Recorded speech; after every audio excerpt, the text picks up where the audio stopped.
talking to Coach Dowse yesterday, he said one of the biggest changes in your game was just approaching practice differently, like really going hard at practice, kind of rubbing off on the other defensive linemen. Have you seen that in your game, and that has allowed you to kind of step up these past few games?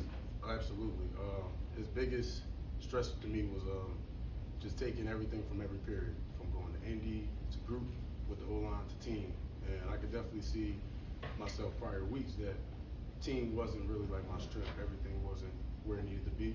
And once I focused on that, went out to team and started to just perform and started to make the exact plays that I knew I could, he definitely showed confidence in me, and I'm happy I could go out there and show him that he could have confidence in me.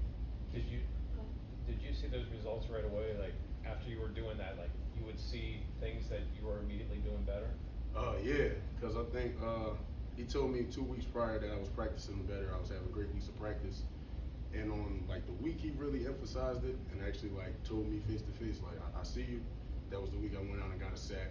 So that definitely like it showed me like it's coming together. Well, let's keep going.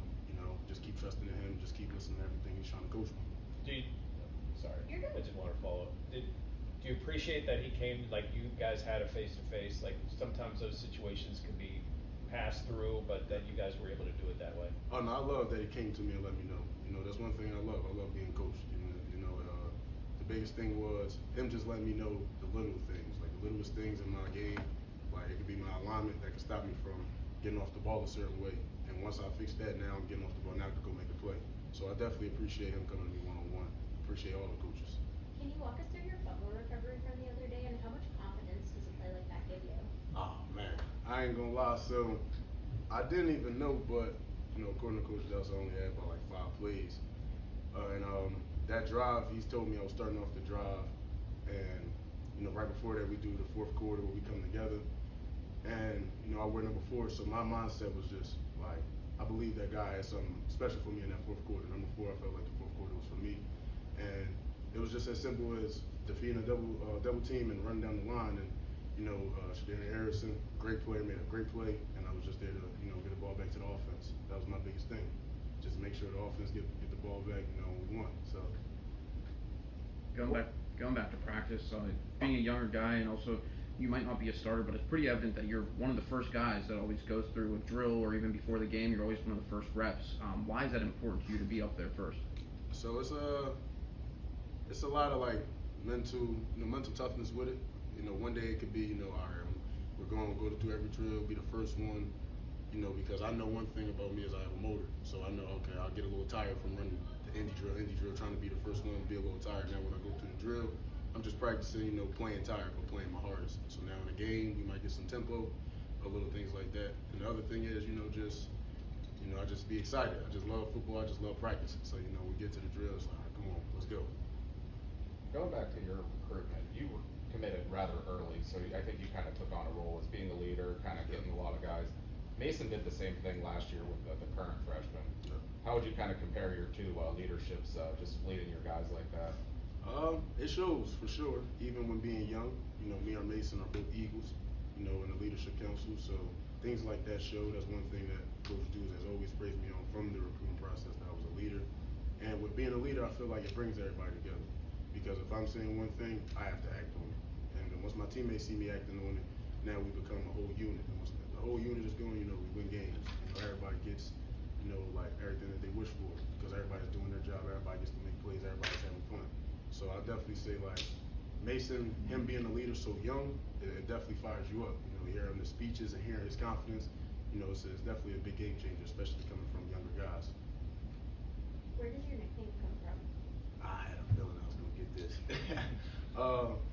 So my nickname, I saw it somewhere else, but when I saw the name, I just knew that with the person I was, with the player I was, my personality, I just felt like I could brand it more. I would actually bring it up.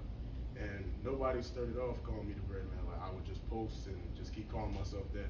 And then once the game elevated, I think it just became love with it. So I just appreciate everybody. I just appreciate the love around the name, and it's definitely sticking.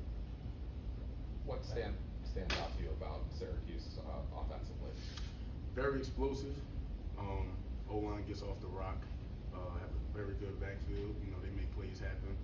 Very patient. They trust those big guys up front. It's our job, just reset the line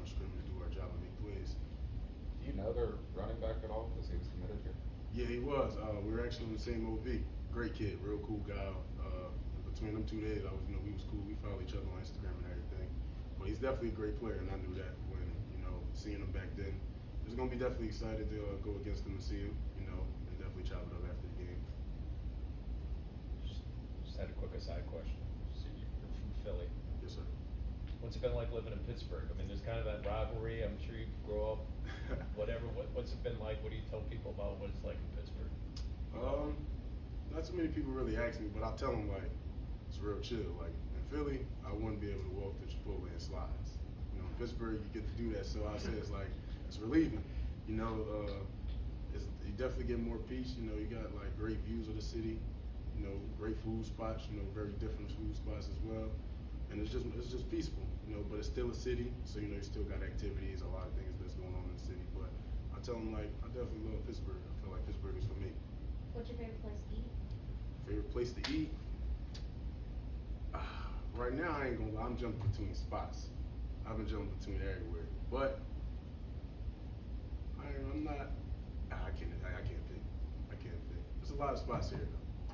But What I'll are say your, like top 2 or 3? top 2. I do like. It's a spot called KT's Fish and Chicken. I ain't gonna lie. I think that might be a team thing. Because when I first visited here, I had it, and I told myself when I came back, like I'm gonna get this a lot. So I'll say that, and probably Chipotle on campus. That's real good. You can't go wrong with that. I don't think. A little bowl, And final, Jahsear, thank you.